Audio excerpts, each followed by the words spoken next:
Voilà, comme ça, c'est parfait. Ça, c'est la première diapo. Alors, avant que tu commences, tu vas nous parler, j'imagine, de Monsieur Saïd. Voilà, on aura l'occasion d'en parler plusieurs fois. Voilà. Allez.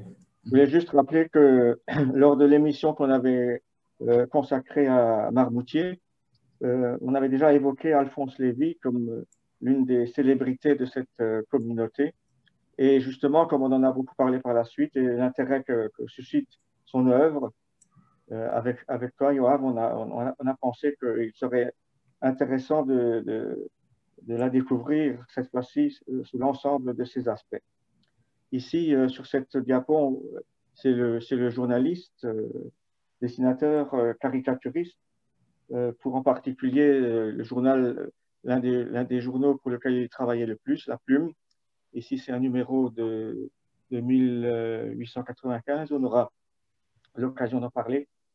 Mais il faut savoir il était aussi un peintre étonnant et, et un sculpteur surprenant. Alors, on peut passer à la diapo suivante. Comme vous savez, le nom d'Alphonse Lévy, il résonne dans la mémoire juive alsacienne comme le symbole de ce que représente la vie juive dans le monde rural en Alsace. Sa vie, on le verra, a pourtant bien des facettes, liées bien entendu à cet état d'esprit qu'il a assimilé tout au long de son éducation à Marmoutier, au sein de sa famille et dans le cadre de la communauté juive à laquelle il était attaché, mais aussi, on verra justement, aussi à ses engagements politiques à Paris et ses engagements humains, on verra dans ses différentes œuvres. On peut passer à la suite. Ici, on voit que, c'est juste pour rappeler que la famille d'Alphonse Lévy est, est implantée depuis bien longtemps en Alsace et à Marmoutier en particulier, puisque ses grands-parents habitaient déjà à Marmoutier et pratiquement l'ensemble de sa famille est originaire de cette commune. Et, et lui-même, donc, il a toujours gardé beaucoup de liens avec cette commune, malgré son éloignement. Ensuite, il faut rappeler que il est issu d'une famille dont le père, Marc Lévy, était marchand de bestiaux. Il était né à Marmoutier en 1804 et il est décédé à Strasbourg.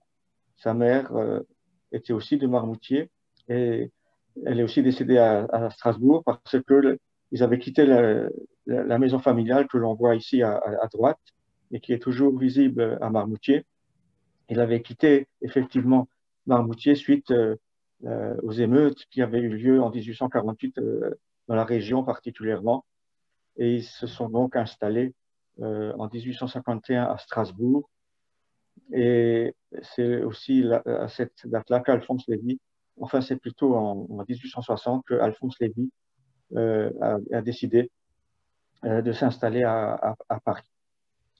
Ensuite, Alors, une petite question par rapport au cimetière, par rapport aux parents et la famille d'Alphonse Lévy. Ils sont les grands-parents sont enterrés à Marmoutier. d'accord. Et Ouais. les parents? Les parents sont à Strasbourg. D'accord. Ensuite, toute sa vie, il a été un dessinateur humoristique et satirique, signant Saïd, justement. Euh, Saïd parce qu'il avait des attaches en Algérie et il ne voulait pas signer de son nom civil euh, dans, parce que il le réservait pour ses autres activités. Il était inspiré surtout par Daumier, qui est très connu, Mhm. et il était, quand il est arrivé à Paris, politiquement en opposition à Napoléon III. Et on voit ci-dessous, à gauche, l'empereur tout bedonnant, celui qui a capitulé à Sedan, c'est l'homme Sedan, comme il le dit, et à droite, on le voit dépité devant l'Empire moribond. Alphonse Lévy a une véritable vénération pour la France républicaine, pour la commune de Paris, et il a une véritable haine de l'Allemagne impériale qui, en 1870, a occupé l'Alsace, puis lors du conflit de 14-18. Ensuite, dans la suite des événements, et il est un soutien indéfectible des communards de Paris, d'où cette caricature de Thiers qui a écrasé la commune en 1871. Et donc, ces événements-là l'ont énormément marqué. Ensuite, Et des lithographies comme ça, est-ce que tu sais où on peut trouver? Ils sont où aujourd'hui? c'est difficile. On les trouve seulement en reproduction. On le trouve sur Internet, on le trouve, Dans mais des originaux certains musées. dans certains Oui, musées. j'imagine. Ben, dans le même temps, c'est incroyable quand même, parce que produire des lithographies comme ça, et voilà, Oui, il en a produit énormément. ouais, incroyable. Ensuite, alors là, c'est un dessin aussi qui est assez agressif. Il brocarde les riches qui fuient Paris au moment de la Commune et par opposition, il admire ceux qui se sont soulevés et qui en sont fiers, comme cet ouvrier-là à droite, celui qui n'a rien, mais, mais ça va bien parce qu'il lutte. Tandis qu'à gauche, c'est une caricature de ceux qui fuient Paris en emmenant leurs richesses. Et c'est eux euh, qui fuient Paris parce que ça va mal, comme il le met. Mais il va défendre, il va défendre jusqu'au bout les communards.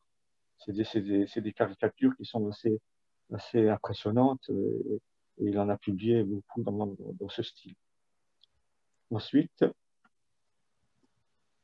il a toujours été sensible, il a toujours été plein de compassion pour ceux qui sont dans la difficulté, comme ici ce pauvre soldat qui erre dans la ville et qui a du mal à survivre. Et justement, c'est un pauvre qui se bat uniquement pour sa survie. Qu'est-ce que ça me fait, moi, tant que le pain sera si cher? Donc, c'est le reflet de la situation qui existait à Paris sous la Commune. On peut passer à la suite. Et là, on voit comment il s'exprime par le dessin en tant que patriote. Son patriotisme l'emporte avec fougue. Et on voit sur le dessin de gauche comme son combat contre le Prussien qu'il présente toujours avec son casque à pointe, euh, comme sur le dessin de droite. On voit cette image où il dit jusqu'au bout, et là c'était pour le début de la guerre de 14-18, et on voit que il ne ménage pas le Prussien qui doit être écrasé comme il le montre sur ce dessin. Mais il avait un patriotisme incroyable et il était vraiment décidé à combattre à fond l'envahisseur. Peut-être le Hansi juif. Comment? Peut-être le Hansi. Oui, Jean-Jacques Valls, le Hansi juif. Mais plus virulent. Ah oui, plus. Ensuite, on voit justement comment il représente l'ogre prussien. Il est persuadé que l'ogre prussien échouera. Et dans ses dessins, il montre son espoir que le Prussien ne passera pas. Et il dit bien, tu n'y arriveras pas. Ensuite, Mais ça veut dire, Alain, qu'il était aussi actif politiquement? oui, il était dans les journaux pour lesquels il travaillait, c'était des journaux à la fois, on pourrait dire aujourd'hui un peu de gauche, Oui. mais aussi des journaux qui étaient qui défendait à tout prix la France. Mhm. C'était le patriotisme et puis l'humanisme, si tu veux. Est-ce qu'il revendiquait son identité juive? Il va la revendiquer. Au début, il était assez loin de ça, mais c'est justement le tournant qui va se passer pour justement sa revendication de juif d'Alsace. Mm. Ensuite, donc, ici, on voit, c'est aussi un dessin contre les Prussiens. Il est toujours contre les Prussiens dans les bois d'Alsace, ce braconnier à l'affût des Boches, comme ils les appellent, hein, c'est les Boches. La chasse a commencé. Le braconnier tient justement le fameux casque à pointe. C'est toujours l'emblème de la lutte contre le Boche avec le casque à pointe qui a pu être pris à l'ennemi. Et ça va un peu crescendo avec le dessin suivant. En effet, il n'hésite pas à être encore plus clair avec ce dessin où on voit celui qu'il appelle le cantonnier de Thann, qui dit, c'est marqué sur le dessin, d'un coup de ma pelle, je l'ai abattu. Et le casque à pointe est toujours bien en vue sur sa table et la pelle est sous la table. Donc on voit que c'est quand même des dessins assez violents. Et là, je vois qu'il signe déjà Alphonse Lévy. Oui, c'est une évolution petit à petit. Mhm. Mais il continuera à signer, Saïd un certain temps. Et ici, vous voyez, il brocarde Guillaume II, qui a abdiqué en 1918. Et je vais quand même vous lire ce qu'il écrit. On n'arrive pas bien à le lire sur le dessin. Il écrit lui-même de sa main, comme vous voyez, et il signe. C'est l'heure où Guillaume est seul avec lui-même, loin du bruit des batailles et des imposteurs. Il songe et entend la voix des veuves et des orphelins. Il perçoit le râle des mourants. Il voit la ruine et l'incendie partout où a passé sa horde. Et cet homme que son ambition effrénée a jeté dans cette aventure voit peser sur lui le mépris universel. Il craint pour son trône qui chancelle. Il craint son peuple qui brusquement réveillé à la vérité, pourra jeter à bas celui qui a voulu conquérir le monde. Voilà, c'était son opinion sur l'invasion des Boches, comme il dit. C'est aussi un dessin qui n'est pas très connu, mais qui est assez éloquent. Ensuite, on va aborder un autre aspect d'Alphonse Lévy qui est aussi un peu moins connu, puisqu'il est allé à plusieurs reprises en Algérie où il avait des proches qu'il pouvait visiter, où il allait aussi souvent pour prendre du recul en Algérie. Et donc, l'envie de dessiner, il continue à l'avoir là-bas aussi. Et il a découvert ainsi la communauté juive nord-africaine, qui est devenue en quelque sorte un nouveau thème de ses dessins. Et ici, on voit un très beau dessin d'une femme descendant l'escalier de la Casbah à Alger. Et là, il s'est impliqué pas mal dans la vie quotidienne d'Alger. Et c'est pour cela qu'il a aussi créé des œuvres consacrées à cette ville et à ce pays. Ensuite, il avait toujours un œil sur ceux qui étaient les plus pauvres. Il avait remarqué celui qu'on appelait dans le quartier l'idiot de la rue de la Lyre à Alger.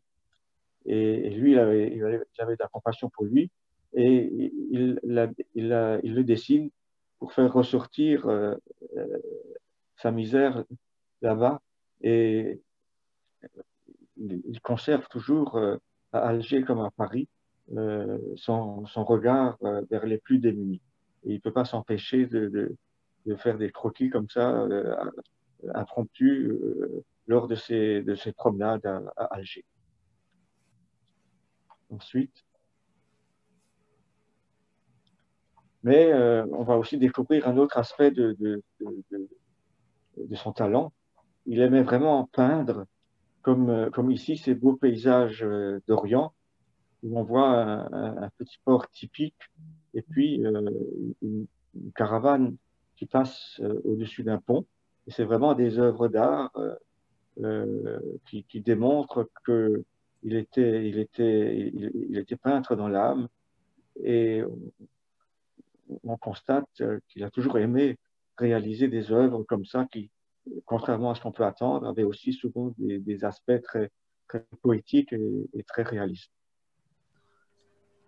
C'était la mode à l'époque, l'orientalisme à l'époque, les dessins de Delacroix sur les femmes juives au Maroc. C'est un peu dans cette mouvance, oui.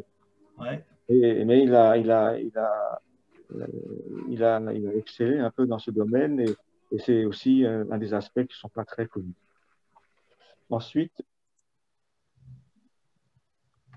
là aussi, on voit, il dessine ici une jeune fille et un vieillard avec de très belles couleurs et on voit que c'est vraiment des tableaux qui sont assez impressionnants et reflètent bien le contexte dans lequel il les a peints. À Alger, il essaie de reproduire un peu ce qu'il a pu découvrir. Ils sont dans une galerie, ces tableaux? Je sais pas. J'aimerais bien savoir où ils sont, mais ce serait intéressant de le savoir parce que ça vaudrait la peine de les exposer. Alors là, on regarde le tableau gauche avec la femme. Oui. On voit déjà un élément qui va un tout petit peu répéter plus tard. Oui, la lampe. Voilà. Oui. Et c'est pas la Chavez-lampe. Je sais que c'est pas le Chavez-lampe, mais on voit déjà un début de... Il est toujours attentif à ce genre de détails. Ouais, ouais. Mais c'est vraiment de beaux tableaux. C'est agréable à regarder, quoi. Ensuite, là aussi, c'est des dessins qui montrent qu'il repère toujours les plus miséreux. Ici, il y a un pauvre mendiant à gauche qui attend sur un banc. Et puis, une pauvre femme aveugle à droite qui est vraiment dans la misère. Et c'est ainsi qu'il procédait en se baladant à Alger. Et il découvrait des situations vraiment dramatiques. Et c'est des croquis qu'il faisait, c'est des dessins qu'il faisait comme ça au cours de ses balades. Ensuite, on arrive justement à son œuvre la plus connue, qui est, qu'on le veuille ou non, un témoignage irremplaçable de ce judaïsme rural d'Alsace auquel il était tant attaché. Et c'est à ce moment-là, justement, qu'il a revendiqué son identité juive. C'est à ce moment-là qu'il a changé un peu, il n'a pas changé, mais il a accepté de parler du judaïsme qu'il a connu. En fait, du moment on peut dire qu'il est rentré à la maison. Oui, c'est ça. Il a eu un déclic, si on veut. Il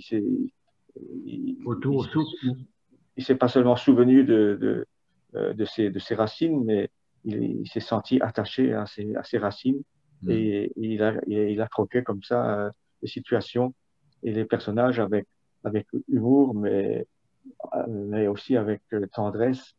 Et ici, vous avez justement à droite l'affiche pour l'exposition qui avait été organisée pour lui, une exposition qui avait eu lieu à Paris en 1897. Et ce dessin, d'ailleurs, a été réutilisé après pour être ce qu'on appelle un mizrach, un tableau qu'on met à la maison pour indiquer l'Est pour la prière. Il avait quel âge à peu près, le moment qu'il a commencé à produire des tableaux en tradition alsacienne, juif? C'était dans les années 1895-96 et il était né en 1846, donc il avait de son vivant, est-ce qu'il a été reconnu? Est-ce qu'il pouvait vivre de son art? Euh, petit à petit, il a pu vivre de son art, mais il était payé aussi comme journaliste, comme caricaturiste. Ouais. Il avait fondé beaucoup d'espoir sur ses dessins, mais on verra par la suite qu'il a été un peu déçu. Mm. Alors, la suite. Ouais. Ici, on voit justement que c'est vraiment un retour aux sources euh, euh, où il essaie de décrire ces juifs ruraux qu'il a connus en Alsace. Et il a proposé en 1902 un recueil de lithographies scènes familiales juives. Et c'est écrit en français et en bas, Jüdischem Familienleben. Familienalbum. Il faisait souvent des fautes. Familienleben. Leben, c'est la vie. Familienleben, oui, c'est ça. Et donc, c'est cet ouvrage-là qui était connu. C'est des œuvres chaleureuses, exprimant une foi simple mais profonde et authentique. Et il maniait habilement l'autodérision, l'humour, complété selon son inspiration.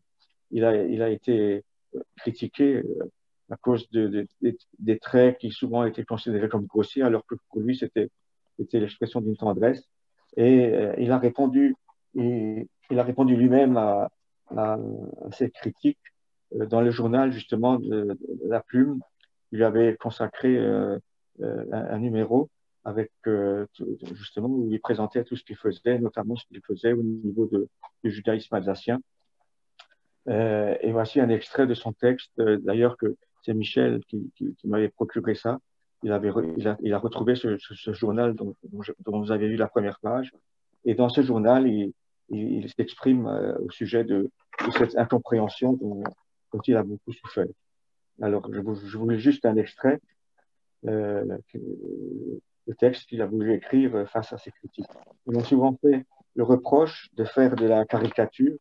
Cela n'est pas mon intention. Je crois que caractérisme serait plus juste. Je crois, comme on l'a déjà dit, procéder de Daumier, dont je suis un fervent admirateur. Bien des fois, on m'a dit de faire de beaux juifs, de belles juives. Hélas, je me sais incapable de faire œuvre qui vaille avec les modèles de ce genre. Cela ne me dit rien. Je n'y trouve plus de pittoresque. Oh, je sais, cela me fait du tort, c'est égal, je ne me plains pas. On commence à reconnaître ce que je mets dans mes dessins et mes peintures, et je suis déjà récompensé par les félicitations de quelques-uns, non des moindres. Mon ambition n'est pas lourde et tout ira bien tant que Dieu, me laissant la santé du corps et de l'âme, je pourrai traiter les humbles scènes qui me plaisent et dont il ne restera plus trace dans une vingtaine d'années. Là, il s'est trompé puisque ces scènes existent toujours aujourd'hui.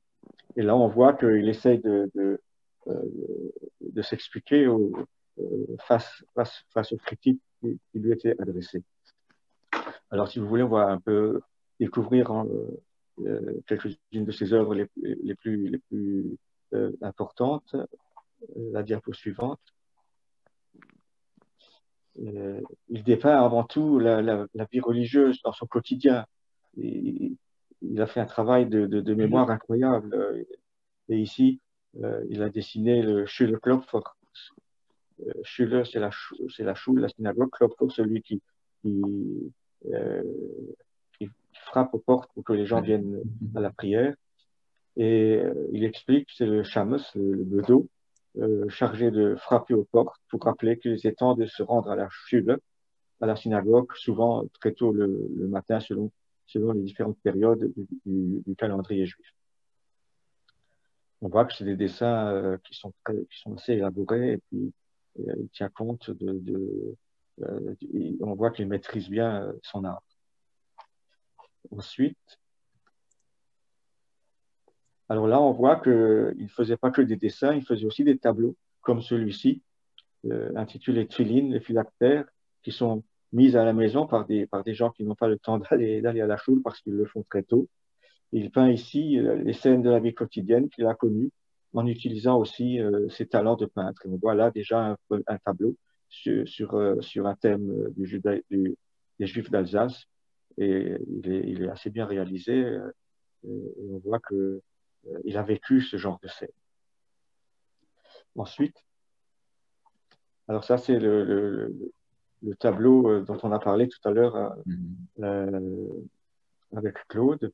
C'est un très beau tableau puisque vous voyez, il y a un jeu de lumière qui est assez étonnant. C'est ici la prière pour le renouvellement du cycle lunaire mensuel. Et c'est un tableau avec de beaux effets de couleurs, les visages étant éclairés par la lune. Et ça donne un effet assez agréable. Ça donne un tableau qui est vraiment agréable à regarder. Et on voit toujours la femme juive avec son sourire attendri. Et là, elle tient la bougie pour que son mari puisse réciter la prière qui concerne ce précepte de la prière pour le renouvellement de la lune. Et qui se dit en judéo-alsacien le Faunem Kaddish. Le Faunem Kaddish, oui. Le Faunem Kaddish, oui. Et on voit que c'était des gens qui étaient attachés aux traditions et qui respectaient les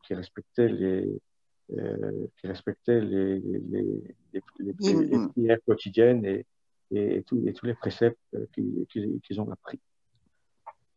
Ensuite, tableau, c'est pas non plus où il est exposé? Non. On trouve que des reproductions sur différents sites, dont le site du judaïsme alsacien, n'est-ce pas, Michel? Ensuite,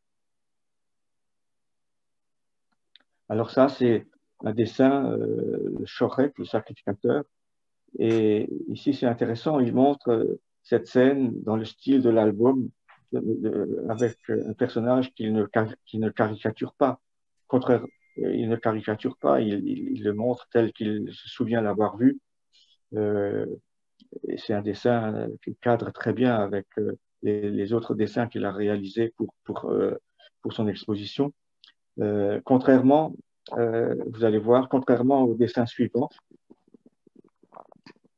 c'est le même thème, mais là, c'est un dessin beaucoup plus caricatural qui a été publié dans le journal La Plume, pour lequel il voulait garder justement un aspect humoristique, voire sarcastique, qui était un peu la ligne du journal.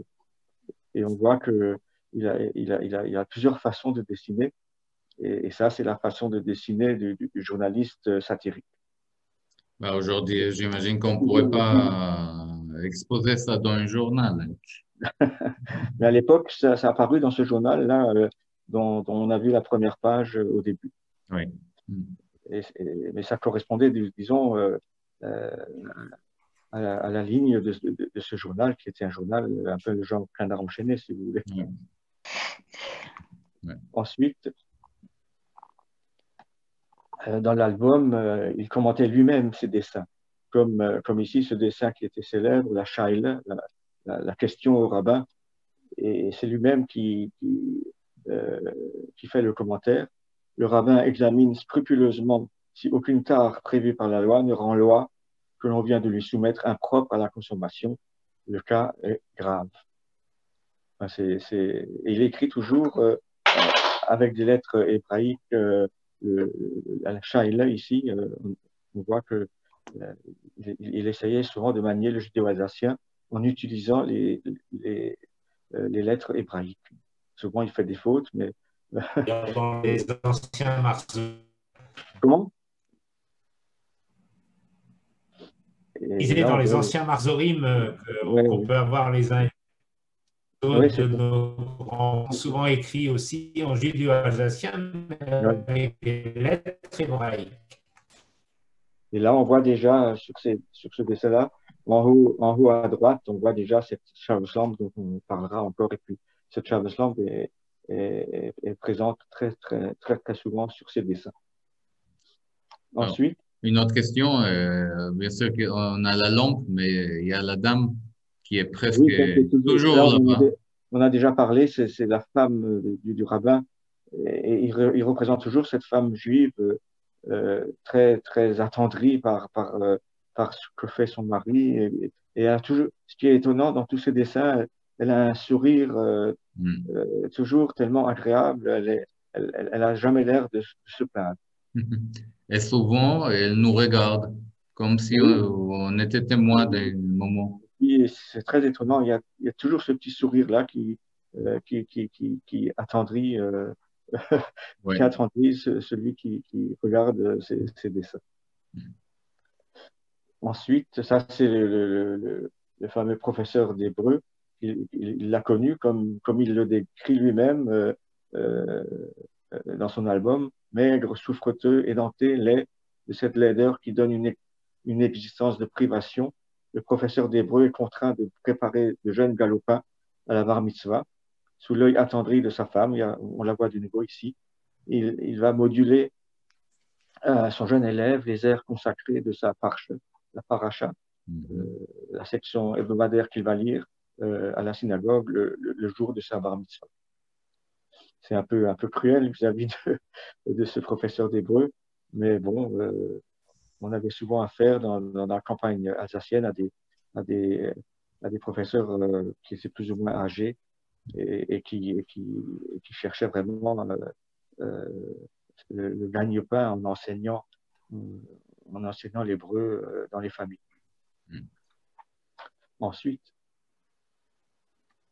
ça c'est la rencontre du rabbin. Il se souvient de cette rencontre comme certainement il l'a vécu et observé. C'est le jour du Shabbat et le vieux rabbin du village rencontre accompagné de sa mère. Et là, elle a un peu un autre sourire, c'est le sourire fier de son fils, son élève favori qui célèbre sa bar mitzvah. Il lui donne une petite tape amicale en disant « Voilà sur ma foi un bon petit garçon ». Et en bas, vous voyez marqué « Dan bar mitzvah yengel » en hébreu aussi avec des lettres hébraïques. Dan bar mitzvah yengel, ça veut dire le petit garçon le petit garçon qui fait sa bar mitzvah. En général, ce n'était pas Jungele, en général, on a pris le mot hébraïque à Bucher. En Alsace, c'est plutôt dans l'usage polonais. Oui, l'Alsace était plus proche de l'allemand et avec moins de mots hébraïques. En Europe de l'Est, c'était le Bucher. Le Jungele, on entendait souvent le Jungele dans les hébreux. Jungele. Ouais. Non, il n'y a pas Jungele. On voit aussi dans ce dessin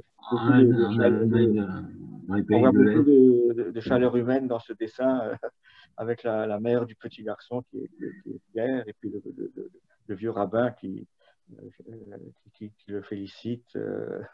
Ça donne vraiment des scénettes comme ça qui rappellent la vie juive dans les villages en Alsace. Ensuite, ici, c'est la femme au cuivre, comme il l'appelle. À la maison, elle était réputée pour tout mettre en œuvre pour que le Shabbat soit parfait. Il faut savoir que le Shabbat, c'était vraiment le point d'orgue de la semaine. Tout était fait pour que le Shabbat soit le plus agréable possible.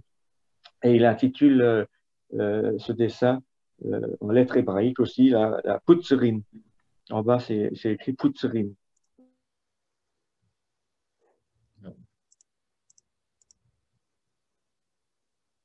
Brendel, stimulé d'une sainte ardeur, demain, Shabbos, elle fera à ses visiteurs les honneurs de son éblouissante cuisine et le regard triomphant, elle leur dira « Regardez-moi cela ».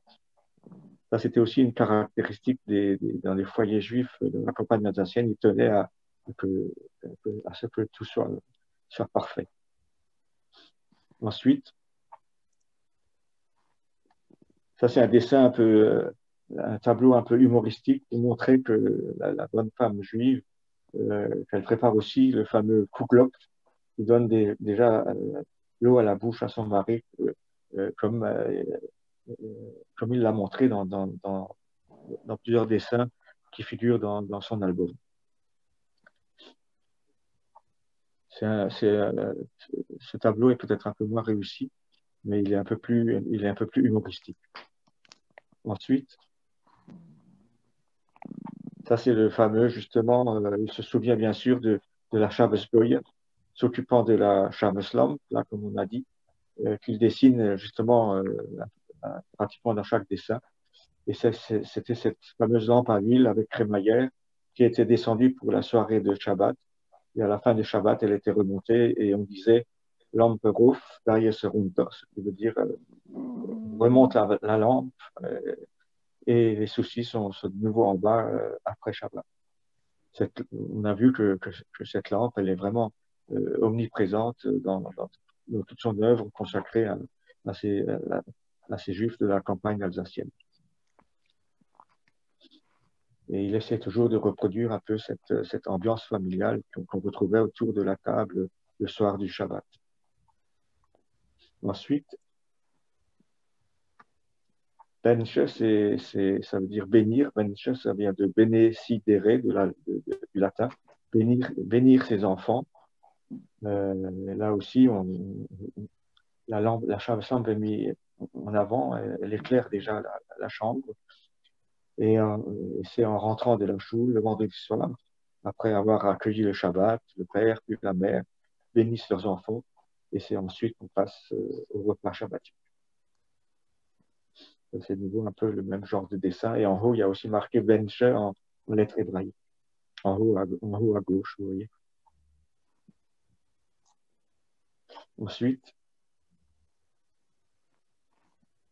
Ensuite, c'est le fameux von Kugel qu'il décrit lui-même. On voit qu'il y a même ici une Shabbos-lampe dans la cuisine, apparemment. Ouais. Le Kugel est une galette pétrie avec du pain et de la graisse.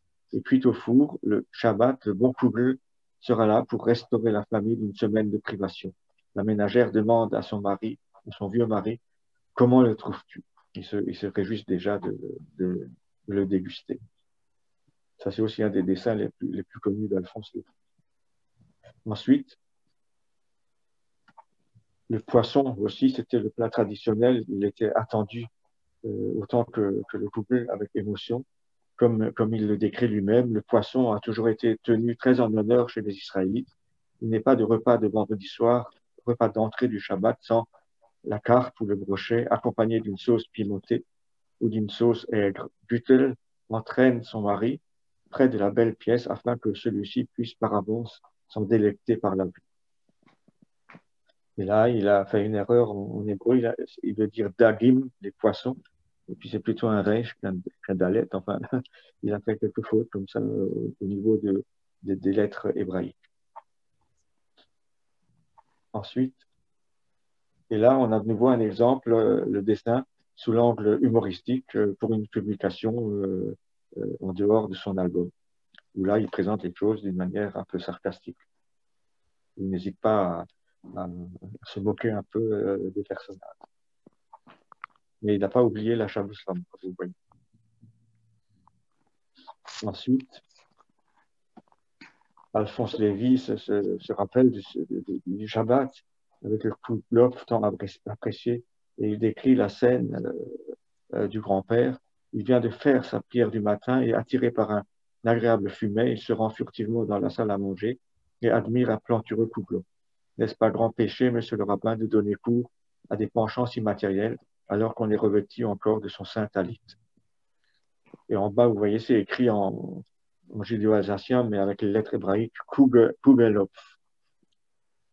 Vous rigolez, mais nous aussi, le Shabbat, on mange le Kugelhopf que ma femme a apporté d'Alsace. Elle n'est pas du tout alsacienne.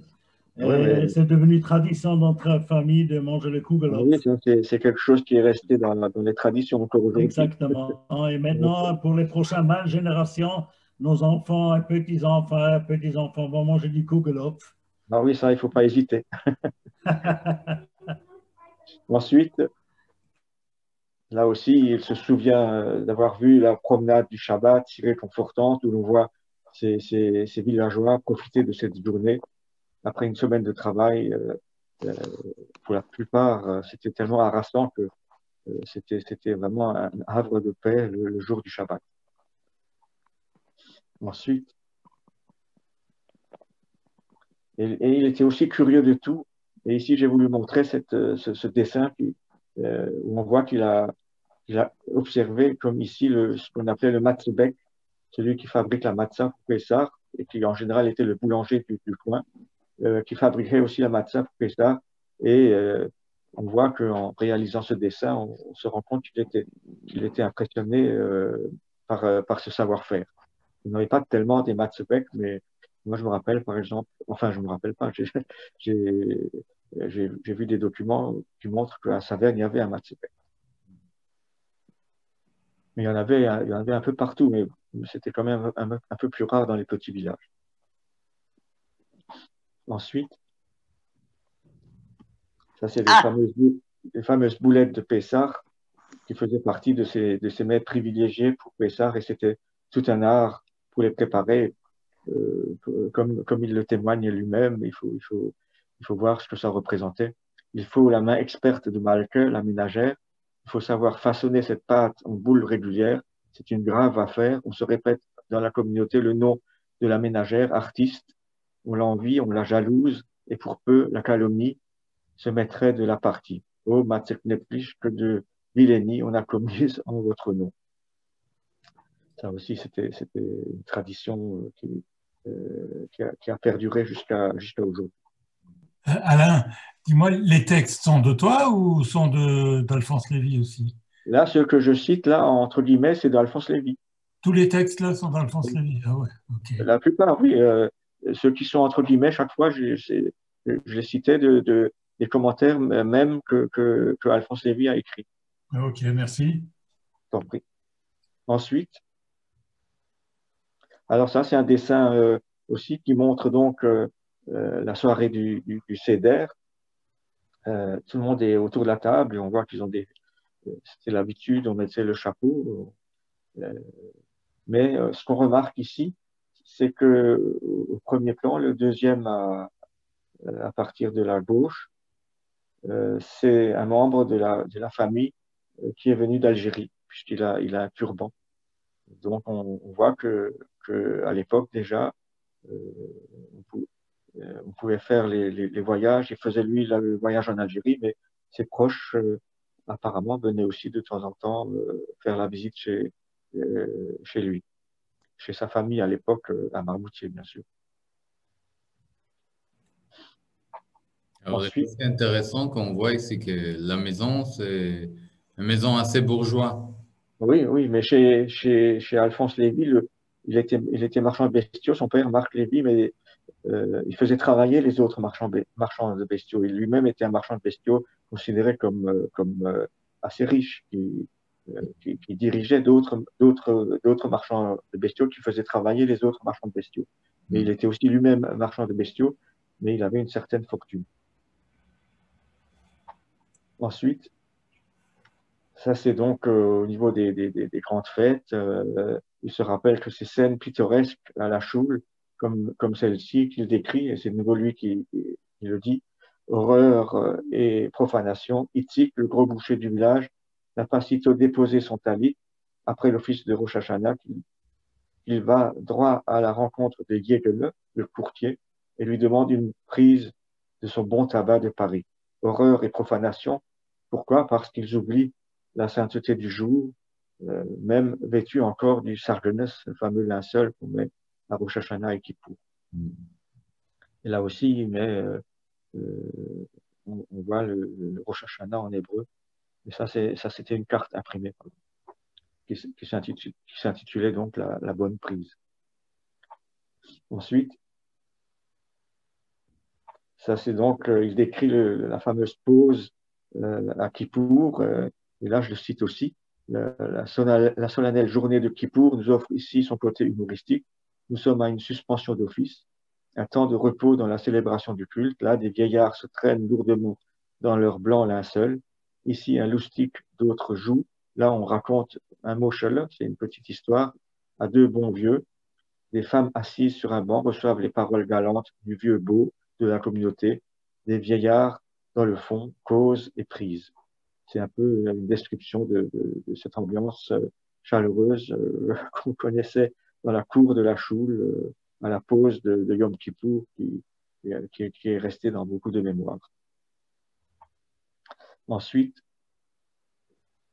ça c'est la foi sincère, si sincère qu'il a impressionné. Ici, c'est à l'occasion de la fête de Sukkot. Et là aussi, il décrit ce vieil homme qui a le loulav en main, bien cassé, bien vieux. Il lui est donné de pouvoir célébrer encore une fois le Sukkot, armé de la palme et du cédra, le loulav, le loulouf.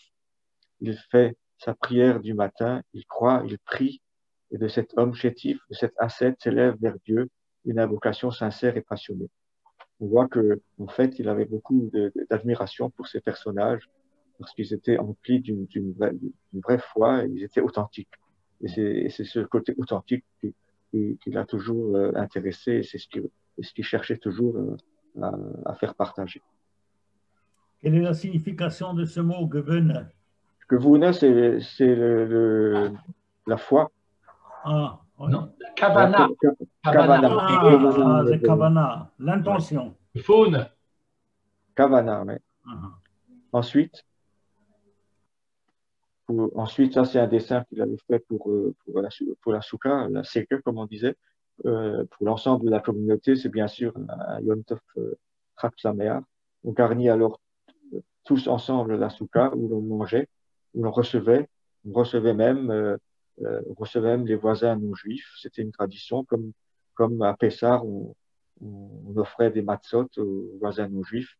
Et souvent, les voisins non juifs venaient prendre un café ou un goûter dans la soukha. Ils étaient toujours intéressés à venir et ça a perduré aussi, cette tradition qui participait un peu, disons, à une meilleure connaissance réciproque des uns et des autres. Ensuite.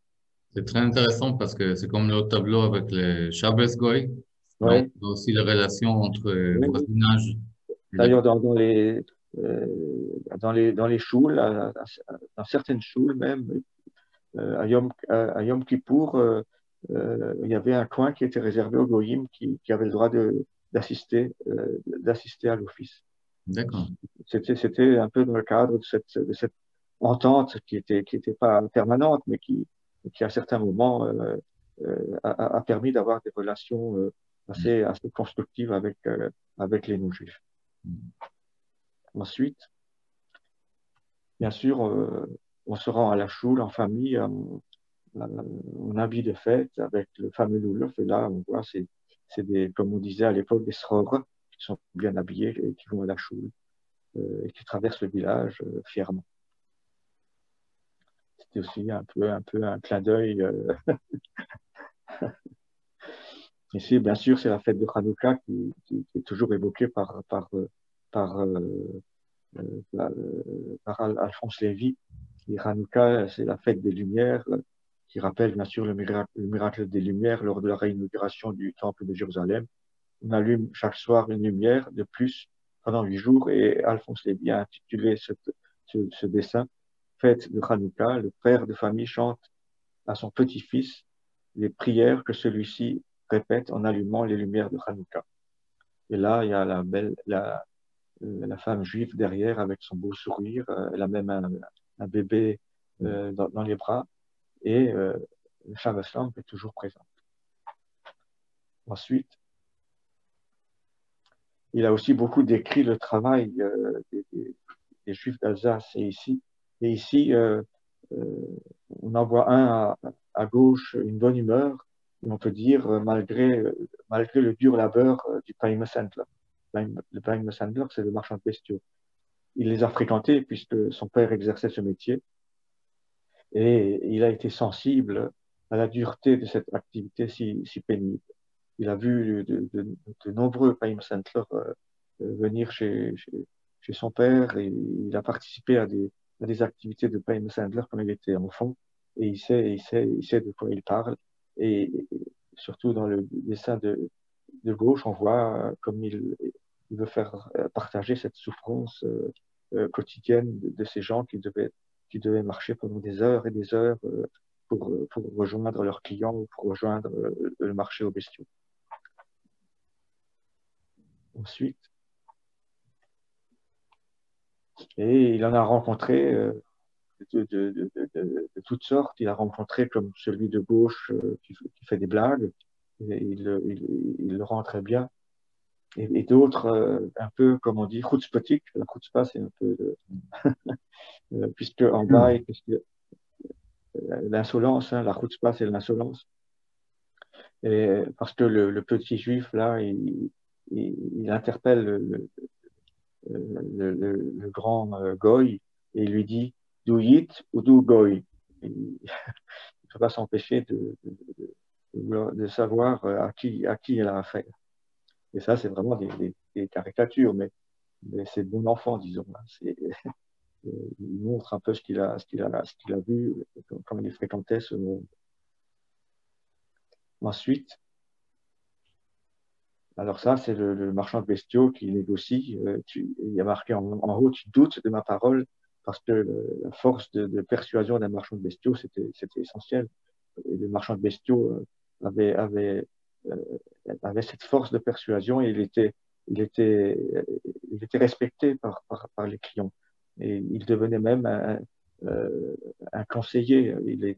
On lui faisait confiance. Il faisait partie pratiquement de la famille quand il passait dans les fermes ou dans les maisons. Et ensuite,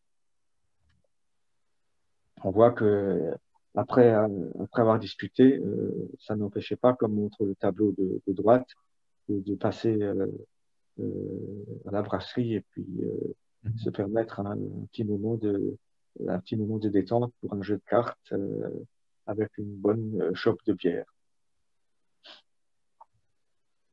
Ensuite,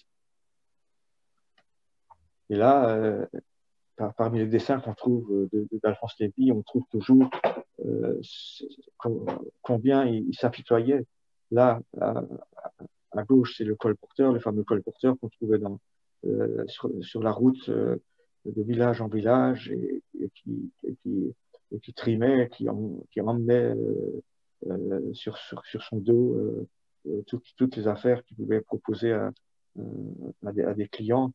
Et c'était une vie extrêmement difficile. Et à côté, il pouvait pas s'empêcher non plus de se révolter concernant le Polak, c'est-à-dire celui qui vient de Pologne. Et c'est intéressant de voir ce qu'il a écrit en bas avec des lettres hébraïques, c'est du judéo-alsacien. Ich bin aber ein armer Polak.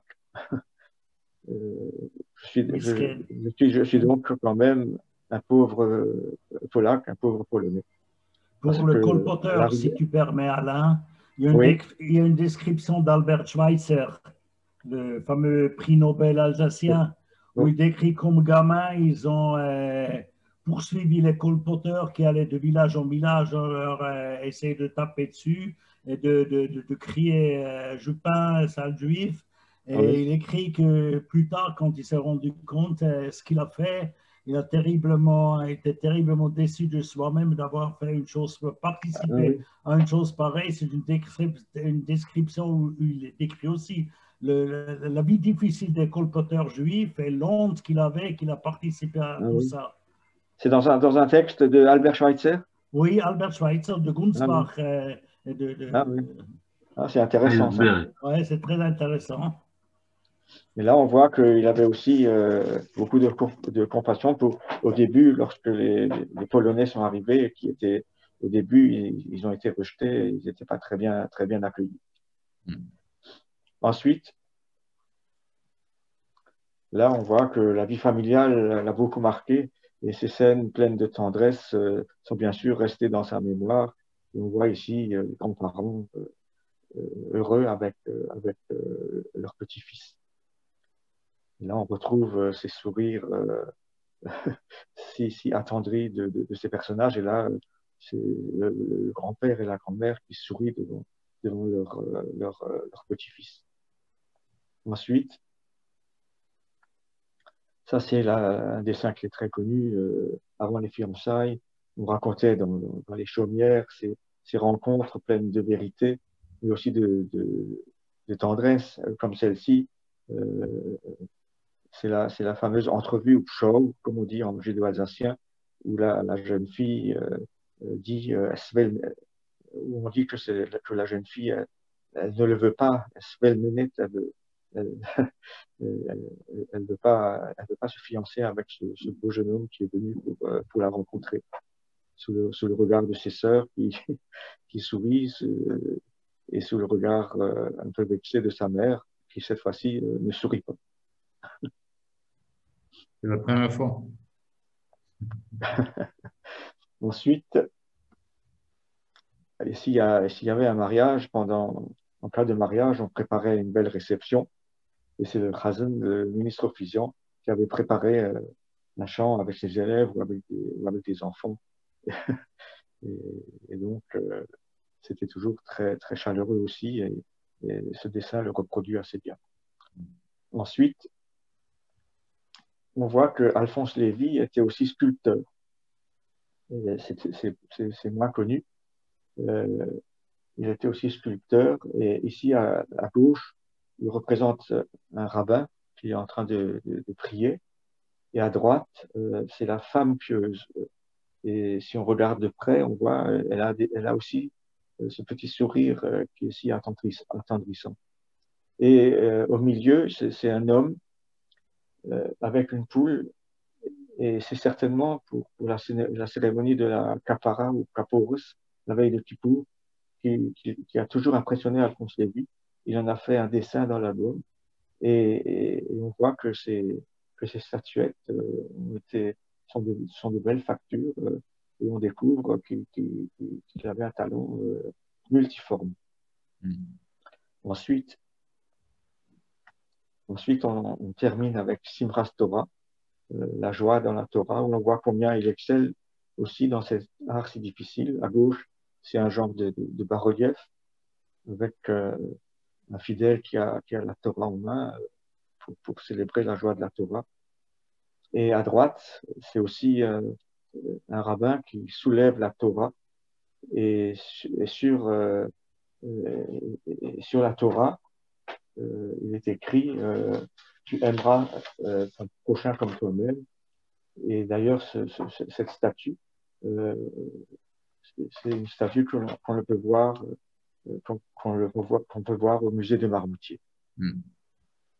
Et d'ailleurs, le musée, il représente de nombreuses œuvres. Il y a une salle où il y a beaucoup de dessins et de tableaux d'Alphonse Lévy. Ça vaut la peine de faire un détour par là. Et je voudrais terminer en disant aussi que sur le site du judaïsme alsacien, on a tout un dossier sur Alphonse Lévy avec des reproductions de pas mal de ses œuvres et une biographie assez complète.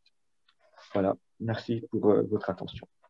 Alain, merci énormément. Merci beaucoup, Alain. Remarquable. On termine avec le Simchat Torah. Ouais. Je vous en prie. Alors, il est exactement 15 heures, c'est parfait. On garde quand même 2-3 minutes si vous voulez demander quelque chose ou réagir. Voilà. Oui, bonjour. Pourquoi est-ce qu'il est mort à Alger? Mais parce qu'il allait plusieurs fois par an à Alger, où il y allait de temps en temps. Et à la fin de sa vie, il était un peu déçu de sa vie parisienne et le mauvais accueil de certains de ses dessins l'ont beaucoup déçu. Et finalement, il s'est un peu replongé dans la vie algéroise où il se sentait mieux. C'est assez comme démarche, mais c'était son choix. Merci. Alors, et je ne sais pas si tu vois le message qu'on a eu. Il y a plusieurs messages très intéressants. Mais là, j'ai perdu Attends un instant. Alors, il y a en quoi sont faites les sculptures? Alors, je pense que en général, c'est du bronze. Oui. Et je pense que la technique, on voit bien l'aspect, c'est la cire perdue. C'est la technique avec la cire perdue. On voit les touches. Ouais. Voilà, on travaille avec la cire. Oui, c'est ça. Mais je ne sais pas, le bas-relief, ça doit être un genre de plâtre. Oui, en général, c'est soit avec la là, terre, soit des plâtres. La statue avec le rabbin qui soulève la Torah, ça c'est du bronze. Oui, oui. Alain, est-ce qu'on sait ce qui l'attirait spécialement à Alger? Parce que c'était quand même pas très proche. Il avait de la famille là-bas. Il avait de la famille là-bas et des amis. il était attaché à Alger depuis sa jeunesse, hein, puisque ils avaient des liens, on voyait bien, il y avait des gens d'Alger qui venaient pour Pessar, il y a des gens, et lui, il y allait de temps en temps. Non, parce que c'était quand même moins courant que maintenant qu'on est... Une petite question, Alain. C'était pas évident de venir à Alger, c'est sûr. Oui. Alain, Alphonse Lévy a passé combien de temps à Marmoutier, puisqu'il était parisien, il habitait en Algérie. Il était combien de temps à Marmoutier? Est-ce qu'il a passé son enfance à Marmoutier? Il a passé son enfance jusqu'au moment où la famille a déménagé à Strasbourg. Mais il était combien? C'est-à-dire, il avait quel âge quand il est parti à Strasbourg? Attends, je vais te dire ça. Globalement, à peu près. Hein. Oui. Il est né en 43. Oui. Il est né en 43 et ils sont partis à Strasbourg en 51. Oh, il n'était pas très vieux, hein. Il avait 8 ans là. Ouais. Donc, il a quand même après dû s'intéresser à ce qui se passait à la campagne, puisque, bon, à 8 ans, on n'a pas trop non plus une vision globale des choses. Hein. Oui, mais son père, il continuait à travailler dans les bestiaux. D'accord. Donc, il l'emmenait de temps en temps et il fréquentait les fermiers encore. Hein. Ok. Merci. Je ne sais pas si vous avez vu. Il y a quelqu'un qui a posé une question pour savoir comment les dessins sont devenus des assiettes en étain. Oui. Je n'ai pas la réponse, donc j'ai relu la question. Les assiettes en étain ne sont pas des assiettes faites par Alphonse Lévy, c'est des gens qui ont pris les dessins d'Alphonse Lévy et qui ont gravé les assiettes en étain. Mais elles ne sont pas d'origine d'Alphonse Lévy. Non, et puis il y a beaucoup de reproductions qui ont été faites. Hein. C'est déjà quelque chose. Vous m'appelez? Oui. Vous me dites? C'est un problème. Alors, c'est quelqu'un de... Ça m'est... Mais non. Je ne veux pas être comme ça, mais... Vous m'appelez, alors non problème. Mais c'est malgré moi. Alors, si quelqu'un veut demander, et voilà, c'est une dernière occasion. Françoise, oui. Il faut que tu allumes le micro. Voilà. Ça a une certaine cote. On ne t'attend pas, Françoise. Là, c'est bon. Oui, je crois que les tableaux, ils ont une certaine cote, oui. Ils sont recherchés, on les trouve dans les ventes de Judaïka. D'ailleurs, au musée de Marmoutier, je sais qu'ils sont toujours à la recherche d'œuvres d'Alphonse Lévy, et puis souvent, ça représente un prix assez élevé. Il y a des collectionneurs américains, paraît-il, donc des collectionneurs américains qui sont qui recherchent les tableaux. Hein. Oui, c'est ce qui fait grimper les prix. Et certainement.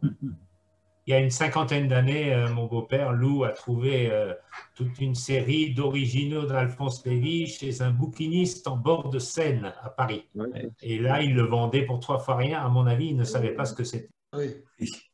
Bien dommage. Il y a des exemplaires de cet album-là qui a été édité. Et on peut en retrouver, mais c'est très rare. Et si on en retrouve, il ne faut pas hésiter à en profiter.